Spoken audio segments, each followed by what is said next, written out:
नमस्कार, मैं हूं डॉक्टर राजीव पथरिया और आप देख रहे हैं हिंदुस्तान लाइव। आज हम चर्चा करने जा रहे हैं बहुत ही महत्वपूर्ण राजनीतिक मुद्दे पर। भाजपा ने बिंदल के अध्यक्ष बनने के बाद एक नया दांव खेला है। भाजपा के 12 विधायक हाईकोर्ट पहुंचे हैं।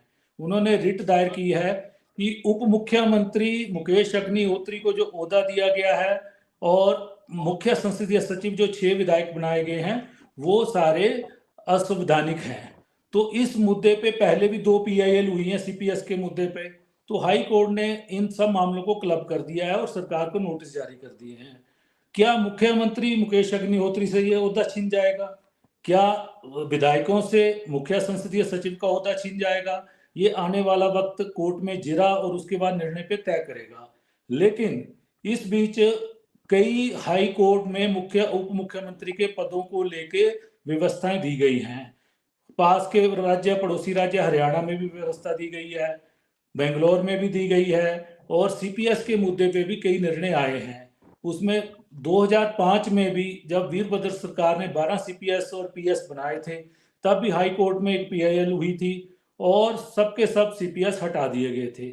उसके बाद 2006 में एक एक्ट बना और उसके तहत सीपीएस की भर्तियां भाजपा सरकार ने भी की, अब कांग्रेस सरकार ने भी की और लगातार जारी है। और आज हम इन्हीं मुद्दों पे चर्चा करेंगे कानून के विशेषज्ञों से और भाजपा और कांग्रेस से। हमारे साथ कानूनी विशेषज्ञ हाई कोर्ट के अधिवक्ता जुड़े हुए हैं प्रेम चौहान जी। प्रेम जी, आपका स्वागत है। शिखा चौहान जी जुड़ी हैं धन्यवाद। हमारे थैंक यू वेरी साथ। Much sir. नमस्कार जी। शिखा चौहान जी भी एडवोकेट हैं, हाई कोर्ट में प्रैक्टिस करती हैं। नमस्कार शिखा जी। नमस्कार सर।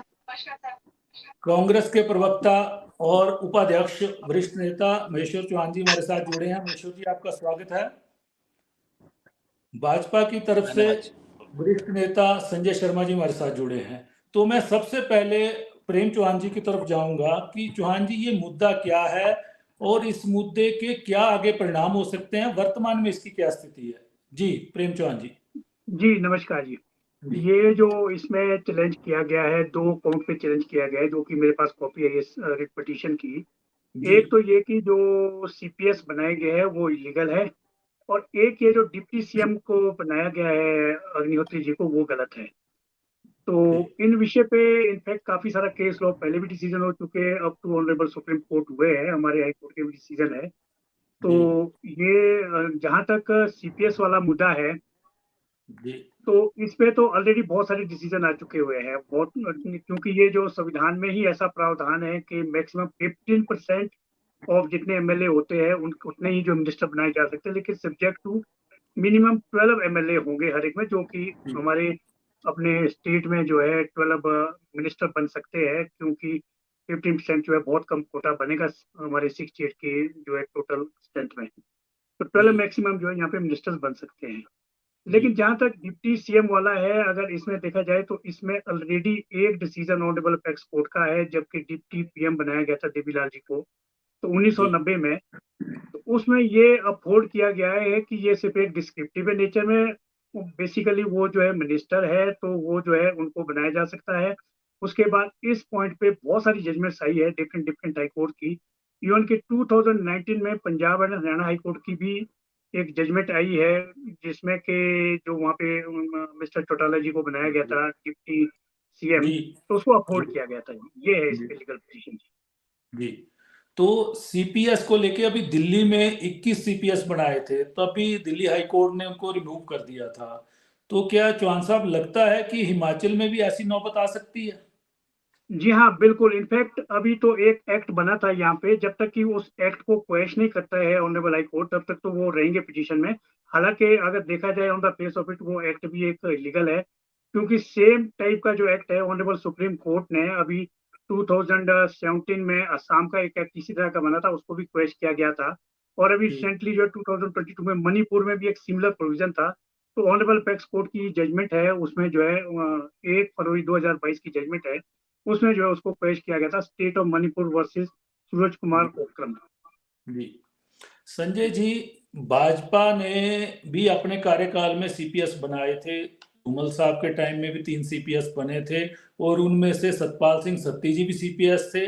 और वो मुख्यतः इस केस में जो रिट दायर की है वो मुख्य तौर पे वो भी उसमें शामिल हैं।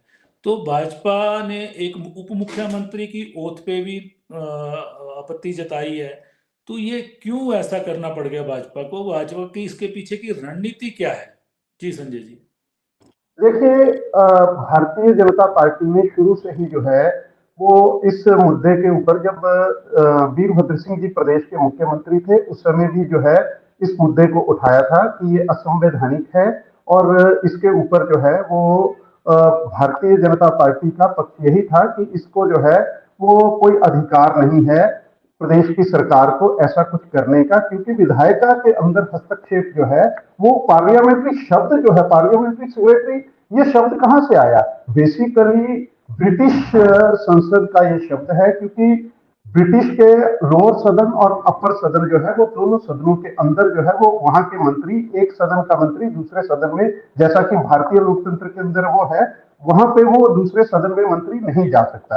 इसलिए उनकी कोऑर्डिनेशन करने के लिए, एक सदन की दूसरे सदन से कोऑर्डिनेशन करने के लिए ये पार्लियामेंट्री सेक्रेटरीज का जो है इसको इजाद किया गया, ऐसा पद इजाद किया गया जो दोनों सदनों के अंदर जो है वो समन्वय बनाने के लिए जो है वो पार्लियामेंट्री सेक्रेटरी उसमें काम करते थे। लेकिन भारत के अंदर जो है वो इसको इस तरह से राजनीतिक फायदा देने के लिए, क्योंकि 2003 में जब कानून आया कि टोटल विधायकों की संख्या का 15% जो है वो मंत्रिमंडल होगा मुख्यमंत्री को मिला करके, तो जब ऐसी व्यवस्था आई तो उसका तोड़ तोड़ने के लिए, क्योंकि उससे पहले होता था 15 मंत्री भी बना दिए जाते थे, 20 मंत्री भी बना दिए जाते थे, minister of state affairs, minister of state बनाए जाते थे, डिप्टी मिनिस्टर बनाए जाते थे, तो एक लंबा चौड़ा जंबो मंत्रिमंडल जो है वो किसी भी प्रदेश में तैयार होता था।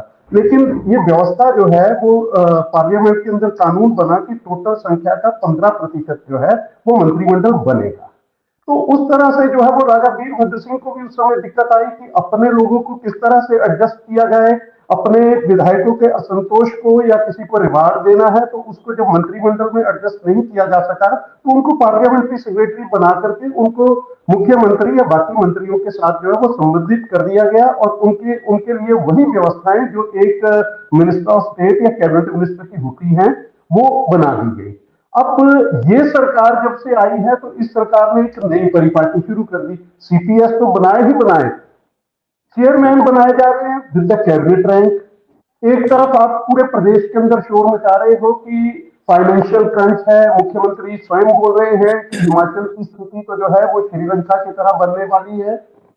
तो इसलिए एक असंवैधानिक कदम जो है, जैसा कि प्रेम चौहान जी ने भी कहा कि बहुत से प्रदेशों के निर्णय जो है एपेक्स कोर्ट के पहले ही ऑलरेडी आ चुके हैं और ऐसे निर्णय को क्रैश किया गया है।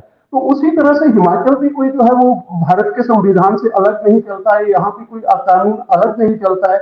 और ये भी, ये महेश्वर चौहान भी मानेंगे कि ये जो मुख्यमंत्री सुखविंदर सिंह सुक्खू जी ने किया, ये कोई किसी को वो करने के लिए नहीं, क्योंकि विधायकों के असंतोष को रोकने के लिए ही किया कि किस तरह से जो है, क्योंकि विधायकों के अंदर आज भी असंतोष है, उस समय भी था। मुख्यमंत्री जो है वो मंत्रिमंडल बनने के साथ ही जो है वो पहले ही, क्योंकि जो दावेदार थे, मंत्री पद के दावेदार थे, उनको बना दिया गया। तो ये भारतीय जनता पार्टी, क्योंकि हम भी प्रदेश के लिए जो है प्रदेश के हितों की रक्षा के लिए लड़ते हैं, अपोजिशन पार्टी के नाते हमारा दायित्व बनता है कि अगर कुछ गलत हो रहा है तो उसको रोके।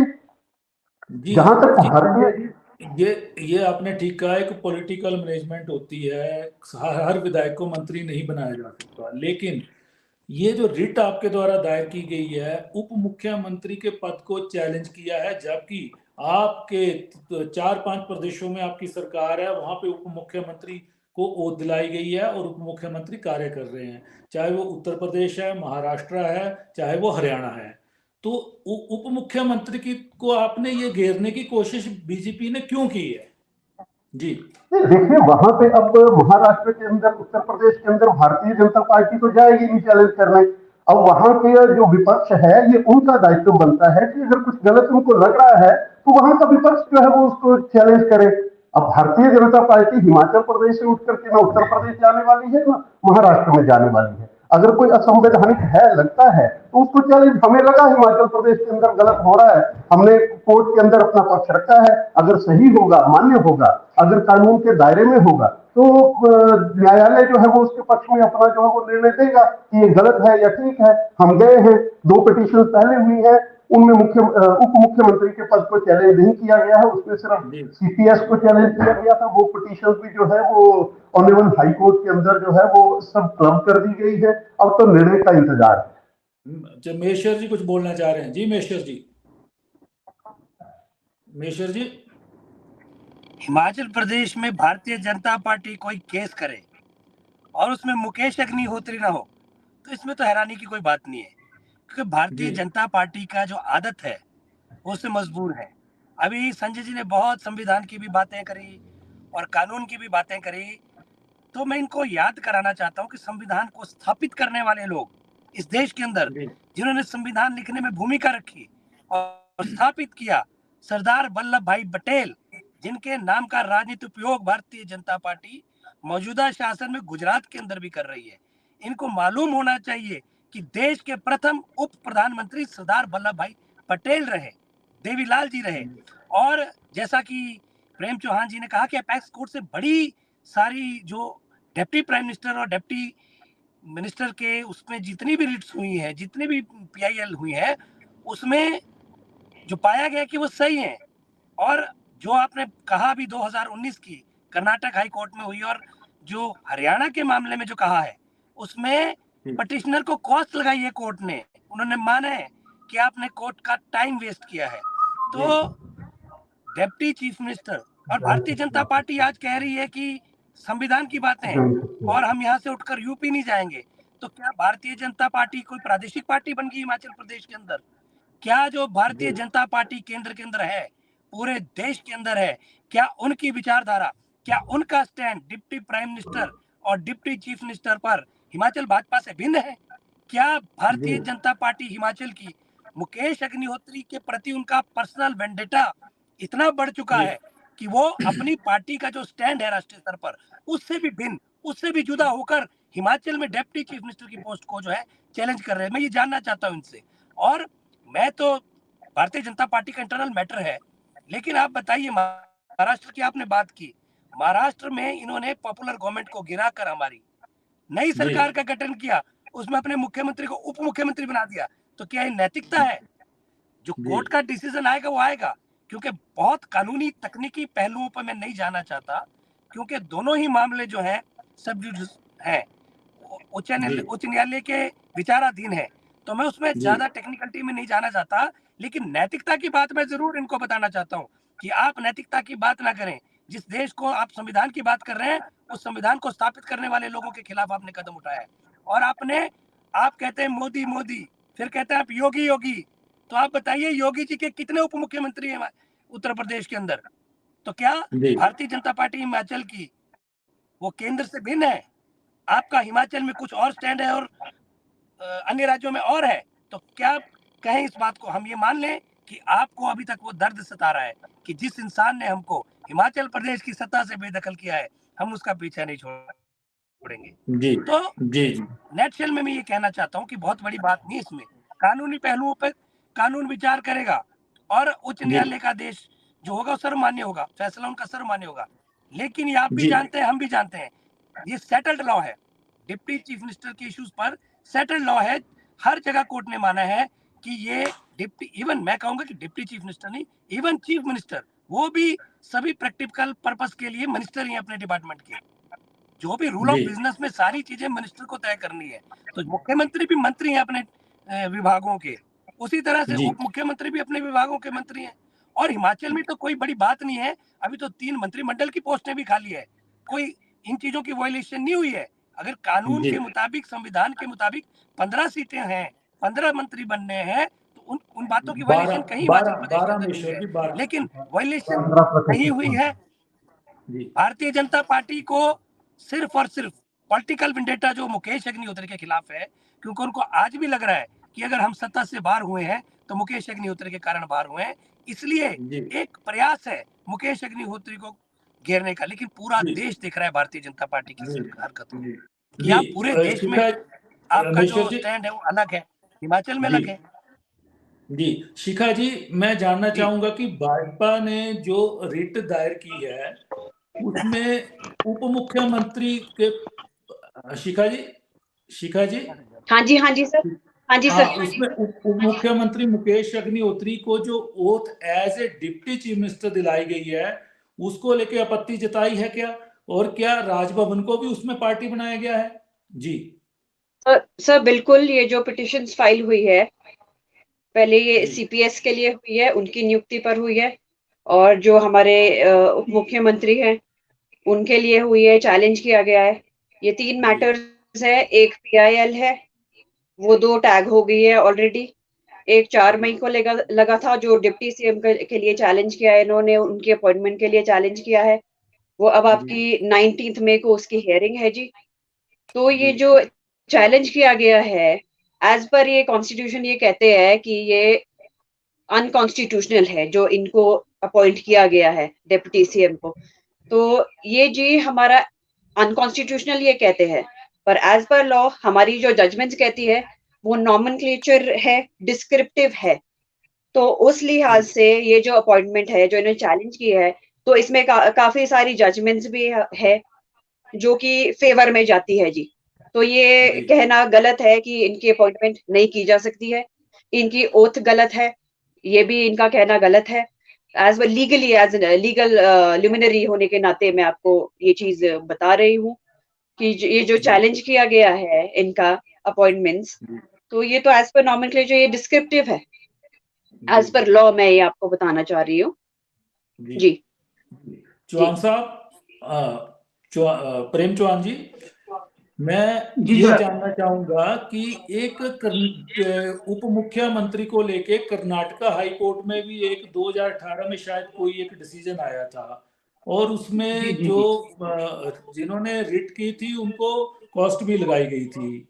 और जी अब राजभवन को भी भाजपा ने पार्टी बनाया है इसमें, और हाई कोर्ट ने राजभवन के सचिव को भी नोटिस जारी किए हैं। तो जी। राजभवन की इसमें कौन सी गलती दिख रही थी उनको, जो इसको पार्टी बनाया गया उप मुख्यमंत्री की ओथ को लेके? जी। हाँ, क्यों जी, जी। बेसिकली एक्शन तो जो इसमें चैलेंज हुआ है वो ऑनरेबल गवर्नर का ही हुआ है, इसमें उन्होंने जी। वो दिलाई है। जी। तो लेकिन इसमें अगर जैसे मैंने बताया, इसमें जजमेंट काफी सारी है जी। ये शुरू तो जो होती है 1990 से, जो ऑनरेबल सुप्रीम कोर्ट की जो जजमेंट है, जी। के एम शर्मा वर्सेस देवीलाल, जी। इसी के बेस पे ये सारी जजमेंटें आई है। जो आप कर्नाटका की जजमेंट का भी जो आपने कहा है, ये है Shekhar S Iyer versus chief secretary government of Karnataka. जी। और इसी के बेसिस पे जो है ये Punjab and Haryana high court की जजमेंट आई है। जगमोहन सिंह भट्टी जो लॉयर थे, उन्होंने चेंज किया था वर्सेस यूनियन ऑफ इंडिया। और इससे पहले 1993 में भी एक कर्नाटका हाई कोर्ट की जजमेंट आई है, इसी से रिलेटेड है। लेकिन ये सारी बेस जो है सुप्रीम कोर्ट की जजमेंट के ऊपर है। जी। तो इसमें उसी को फॉलो किया गया अप टिल नाउ, और जो सुप्रीम कोर्ट की जजमेंट है वो आज की डेट में भी जो है बिल्कुल वैलिड है। इसको कहीं आगे जो है ना ओवर रूल किया गया है, ना ही इसको जो है सुपरसीड किया गया है। तो जी। जहां तक डिप्टी लेकिन सीएम की पोस्ट का सवाल है वो तो ठीक है, लेकिन जहां तक सीपीएस की पोस्ट का सवाल है, उसमें मैं ये कहना चाहूंगा कि जो सुप्रीम कोर्ट की जजमेंट जो 2022 की आई है, उसमें भी जी। एक ऑब्जर्वेशन आई है कि जब तक वो एक्ट अभी फोर्स में है, जो स्टेट गवर्नमेंट ने एक्ट बनाया हुआ है जिसके बेसिस पे सीपीएस की अपॉइंटमेंट हुए, तब तक वो अपॉइंटमेंट भी फोर्स में रहेंगी, क्योंकि इन्होंने उस एक्ट को ही चैलेंज किया, उसकी वायरेस ही चैलेंज की है। तो जब वो एक्ट क्वैश हो जाएगा, तब वो सीपीएस की जो है जजमेंटें जो है सारी जा सकती है। तो अभी चौहान देखना ये है साहब कि उन्होंने उसमें क्या ग्राउंड लिए उसको चैलेंज करने के लिए, वो कितने वैलिड है या वैलिड नहीं है, वो उसे जो है उस बात पे डिपेंड करता है। जी, चौहान साहब, क्या ऐसा कोई कठोर निर्णय भी आ सकता है कोर्ट का, इनको हटा भी दिया जाए, इनकी मेंबरशिप भी चली जाए, और ये 6 साल के लिए बार भी कर दी जाए इलेक्शन से? नहीं नहीं, कुछ वो तो ऐसा जी फिर हार्ड? वो पैनल हो जाएगा, वो तो नहीं है, वो बार का तो कोई ऐसा नहीं आएगा, क्योंकि उसमें उनका तो कोई कसूर नहीं है। इनको बनाया जी। गया है अंडर एक प्रोसीजर और एक प्रोसेस के तहत, एक एक्ट के तहत बनाया गया है। तो वो उस तरह जी। का कठोर से तो नहीं आएगा। At the ji. मोस्ट जो है यही होगा कि वो एक्ट क्वैश हो जाएगा। जब वो एक्ट क्वैश हो जाएगा तो इनकी जो ऑटोमेटिकली जो है सीपीएस की जो स्टेटस है वो क्वैश हो जाएगा। जी। मेश्वर जी, मैं ये जानना चाह रहा हूं कि एक बड़ी चर्चा चली हुई है एक, कि सीपीएस का मुद्दा कहीं ना कहीं कोर्ट से हटा दिए जाएंगे। 2006 का एक्ट भी आपका कोर्ट उसको रद्द कर सकता है कहीं ना कहीं, क्योंकि वो भी संवैधानिक तौर पे वो एक्ट भी ठीक नहीं है। तो क्या आपकी पार्टी ये चर्चा है कि 6 के 6 सीपीएस आने वाले दिनों में रिजाइन करने जा रहे हैं क्या? जी मेश्वर जी। देखिए, जैसा जैसा प्रेम चौहान जी ने कहा, कि एक एक्ट के तहत, एक कानून के तहत जो है चीफ पार्लियामेंट्री सेक्रेटरीज की नियुक्तियां हिमाचल प्रदेश में हुई हैं, और जब तक वो एक्ट एग्जिस्ट कर रहा है तो उनकी नियुक्तियां कैसे असंवैधानिक हो सकती है? उनकी नियुक्तियां कानून के तहत हुई हैं। और दूसरी बात, मैंने कहा कि जो बातें न्यायालय में विचाराधीन है उसका फैसला आ जाएगा, लेकिन मैं हमेशा से बार बार कह रहा हूँ कि नैतिकता की बात हो रही है। आप इनसे पूछिए संजय जी से कि ये जो 6 सीपीएस लगे हैं जिनको नियुक्तियां दी गई है, इनकी पोस्टें किसने क्रिएट की थी? ये कांग्रेस सरकार ने क्रिएट नहीं की। ये पोस्टें पिछली जयराम सरकार के द्वारा क्रिएट की हुई पोस्टें 6, जिनको कांग्रेस सरकार ने स्थापित होने के बाद भरा है। तो इसलिए नैतिकता उन लोगों में होनी चाहिए। आप बताइए कि जयराम ठाकुर जी ने क्यों इन 6 पदों की नियुक्तियां नहीं इनकी, क्यों उन्होंने क्रिएशन की इन पोस्ट की? वो भी बनाना चाहते होंगे, लेकिन अंत में समय उनके पास नहीं रहा और उनकी राजनीतिक मजबूरियां। नहीं, वही मैं कह रहा हूँ, अगर भरे नहीं थे तो आपने पदों की जो क्रिएशन है वो किस मंशा से की थी? आपने इसको क्रिएट किया था पदों को, इस एक्ट के आधार पे ही किया होगा। तो संभव है कि इस एक्ट को आधार मानकर उन्होंने इसकी क्रिएशन की होगी, ये समझ में आता है। लेकिन आज भारतीय जनता पार्टी कोर्ट में इसको लेके आई है तो ठीक है, माननीय उच्च न्यायालय के सामने मामला विचाराधीन है और जो न्यायालय का फैसला होगा वो सबको मान्य होगा। लेकिन मैं फिर एक बात कहना चाहूंगा कि हमने जो भी कार्य किया है कानून के मुताबिक किया है। अगर 6 सीपीएस को ओथ कराई गई है तो उसके पीछे कानून का मजबूत आधार है और वो एक्ट अभी एग्जिस्ट कर रहा है, तो इसलिए इनको गैर कानूनी कहना गलत है। और जहां तक तो डिप्टी चीफ मिनिस्टर की ओथ और उनकी नियुक्ति को लेकर मामला है, ये तो सिर्फ पर्सनल वेंडेटा है भारतीय जनता पार्टी का। आप देखिए जिस तरह की और जगह पे जजमेंट्स आई हैं, यहाँ भी मुझे लगता है भारतीय जनता पार्टी के 12 एमएलओ को इसकी कॉस्ट भुगतनी पड़ेगी। संजय जी, कॉस्ट कोर्ट उनको लगाएगा, भुगतनी पड़ेगी और उनकी जगहसाई होगी। उनकी जगहसाई होगी इस बात के लिए होगी कि भारतीय जनता पार्टी अपने राज्यों में, मैं संजय जी के उदाहरण है जहाँ पर मुख्यमंत्री हैं। संजय जी, आज क्या आपके पड़ोसी राज्य पंजाब में भी 2 उप मुख्यमंत्री कांग्रेस ने बनाए थे और अपोजिशन में भाजपा और शिरोमणि अकाली दल थी। तो जैसा कि आपने कहा कि हम यूपी में हमारी सरकार है, हम क्यों अपोजिशन में जाएं, तो उस समय पंजाब में ऐसा केस क्यों नहीं किया गया? ये मुकेश अग्निहोत्री को, जैसा कि मेश्वर चौहान जी ने कहा है, निशाना क्यों बनाया जा रहा है, क्या कारण है? जी संजय जी। देखिए, मैं महेश्वर चौहान जी की पीड़ा में समझ सकता हूँ, लेकिन ये विषय को गलत दिशा की ओर लेके जा रहे हैं। हमने कभी भी जो है वो मुकेश अग्निहोत्री हमारे उस पर नहीं है। हम तो चाहते हैं कि सरकार बनी, हमारी तो इच्छा थी और हम तो चाहते हैं कि मुकेश अग्निहोत्री जी ने जितना स्ट्रगल किया है वो मुख्यमंत्री पद के दावेदार है। अब ये पता नहीं कांग्रेस की कौन सी आंतरिक राजनीति थी कि वो उप मुख्यमंत्री के लिए मान गए। मुकेश अग्निहोत्री भारतीय जनता पार्टी के निशाने पे नहीं है। भारतीय जनता पार्टी के निशाने के ऊपर जो है वो उप मुख्यमंत्री का पद है। उप मुख्यमंत्री कोई भी हो, किसी उसको हमने व्यक्ति विशेष के खिलाफ नहीं है। क्या ये हिमाचल पार्लियामेंट्री सिग्नेचरी जो है, जो स्टेट पार्लियामेंट के राज्यों में जो उप मुख्यमंत्री, उनके बारे में आप क्या कहेंगे? मैंने कहा वहां पे जो है वो कांग्रेस पार्टी सोई हुई है, देश के अंदर सोई हुई है। कांग्रेस पार्टी जहां जो विषय उठाने होते हैं उनको कभी नहीं उठाती है। संजय जी, देश जागा हुआ है और देश देख रहा है कि भारतीय जनता पार्टी अदालत में मानहानि मामले में अदालत ने जो है अदालत ने निर्णय दिया। मानहानि मामले में राहुल गांधी को दोषी ठहराया, राहुल गांधी को सजा मिली। आपके बड़े नेता वो भी इस पद पर सुशोभित रहे हैं और आज संजय जी, जैसा कि मेश्वर सिंह ने कानूनन भी जो कहा जा रहा है कि मुकेश अग्निहोत्री कैबिनेट के एक सदस्य हैं। मुख्यमंत्री भी कैबिनेट का एक सदस्य होता है लेकिन मुखिया होता है। उसी के तौर पे वो मुकेश अग्निहोत्री काम कर रहे हैं, उनके पास डिपार्टमेंट है, as a council of minister के तौर पे वो काम कर रहे हैं। ना उनको कोई वेतन भत्ते अलग से दिए जा रहे हैं, ना ही उनके लिए कोई सुविधाएं बढ़ाई गई हैं। तो जाहिर है कोर्ट में पक्ष रखने पड़ेंगे। जी अथिया जी, इसके ऊपर क्योंकि मामला न्यायालय में विचाराधीन है, इसके ऊपर कोई बहुत ज्यादा बहस या बहुत ज्यादा टिप्पणी नहीं करी जा सकती जब तक इस मामले का निपटारा जो है वो अदालत नहीं करती है। ठीक है, जहां तक मैंने पहले भी कहा कि कोई 6 पार्लियामेंट्री सिक्योरिटी बनाए हैं, हमारी पदों के ऊपर जो है वो क्रिएशन ऑफ पोस्ट जो है उसके ऊपर लड़ाई है, व्यक्ति विशेष के साथ ना तो उन विधायकों के साथ कोई हमारी लड़ाई है, ना मुकेश अग्निहोत्री जी के साथ कि मुकेश अग्निहोत्री को हटा दो किसी और को बना दो, हमारी कोई वो नहीं है। कांग्रेस ने एक नई परिपाटी शुरू की है, आपने देखा होगा, आप वरिष्ठ पत्रकार हैं राज्य के, आप घूमते होंगे, अब नई परिपाटी एक पोस्टरों से सड़कों के किनारे लाता रहे, फलाने Ram ji cabinet rank, cabinet rank क्या, आप क्या बताना क्या चाहते हो? एक वो सुविधाएं होती हैं, एक ऐसा नहीं ये अध्यक्ष कारपोरेशन के बोर्ड के कैबिनेट रैंक, आप किस तरह की, आप क्यों इस तरह का जो है वो मजाक जो है वो आप बना रहे हो? कम से कम जो संवैधानिक व्यवस्थाएं हैं उनके ऊपर जो है वो जग हसाई का विषय आप ना बनाएं उसको। ये, और जहां तक रही बात कानून की बात और सारी बातें, जब इनकी बात को माना जाए, जब कांग्रेस की बात को मान लिया जाए, सही मान ले तो ये कानून ठीक है। जब इनकी राहुल गांधी को सूरत कोर्ट ने जो है वो दोषी ठहराया, उसके बाद वहां के सेशन कोर्ट ने भी उसको, संजय जी यहाँ राहुल जी का नहीं है, यहाँ मुद्दा सिर्फ उप मुख्यमंत्री, मैं कांग्रेस का, मैं मुद्दा, जो ये भारतीय जनता पार्टी को ला रही हूँ, मैं भारतीय जनता पार्टी का पक्ष रख रहा हूँ। जी महेश्वर जी कुछ बोलना चाह रहे हैं? जी महेश्वर जी।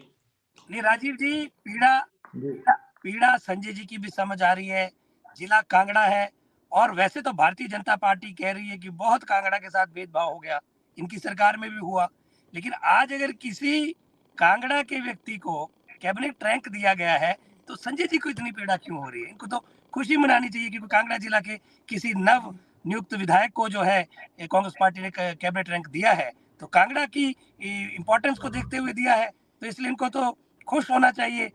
और इनको, मैं नहीं समझता हूँ कि इनको इस बात का विरोध करना चाहिए कि किसी कांगड़ा के व्यक्ति को अगर कैबिनेट का रैंक दिया गया है, नए विधायक को, तो ये खुशी की बात है, और इसमें जो है इनको इतना उत्तेजित नहीं होना चाहिए भारतीय जनता पार्टी को, और भारतीय जनता पार्टी थोड़ा संयम रखे। महेश्वर जी, मैं प्रेम चौहान जी से इस पे भी एक क्लैरिफिकेशन लेना चाहूंगा। प्रेम चौहान जी, इन्होंने कांगड़ा के एक विधायक को कैबिनेट का दर्जा देके एक कारपोरेशन का चेयरमैन और एक बोर्ड का वाइस चेयरमैन बनाया है, क्या ये भी कहीं ना कहीं संविधान के दायरे में आता है कि ये भी गलत हो गया है? इस पे थोड़ा मैं क्लैरिफिकेशन चाहूंगा चौहान जी। इस विषय पे मैं अपनी राय नहीं दे पाऊंगा क्योंकि ऐसा कोई केस और मेरी नोटिस में नहीं आया है, तो मैं इस विषय पे कोई इतना अपना जो है कोई मतलब ओपिनियन नहीं दे पाऊंगा इस बारे में। जी जी, थैंक यू। आपने चर्चा में भाग लिया, तो आज हम चर्चा कर रहे थे कि सीपीएस के पद फिर से घेरे में हैं, कानून के घेरे में हैं। 2005 में 12 सीपीएस एकदम से हटे थे, क्या अब 6 सीपीएस जो बनाए हैं वो फिर से हटेंगे? जैसा कि महेश्वर चौहान जी ने कहा कि पिछली जयराम सरकार ने ये पद क्रिएट किए थे, लेकिन जयराम सरकार ने ये पद भरे नहीं थे। वहीं उप मुख्यमंत्री पद के तौर पे शपथ लेने के लिए मुकेश अग्निहोत्री को भी घेरा गया है।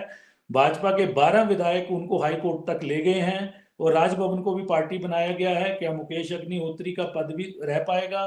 ये सब आने वाले दिनों में कोर्ट में इसकी जिरा होगी और क्या इसका निर्णय आता है उससे इन सवालों का जवाब मिलेगा। लेकिन राजनीति में एक उथल पुथल तो मच गई है, और डॉक्टर राजीव बिंदल के भाजपा अध्यक्ष बनने के बाद ही ये मामला क्यों दर्ज हुआ, पहले क्यों नहीं हुआ? क्योंकि इस पे 2 पीआईएल तो पहले थी, लेकिन भाजपा के 12 विधायकों ने इस पे बकायदा रिट दायर की है और 19 मई को अब इस केस की सुनवाई है। तो देखते हैं इस केस में आगे क्या होता है। आप सबने चर्चा में भाग लिया, सबका धन्यवाद।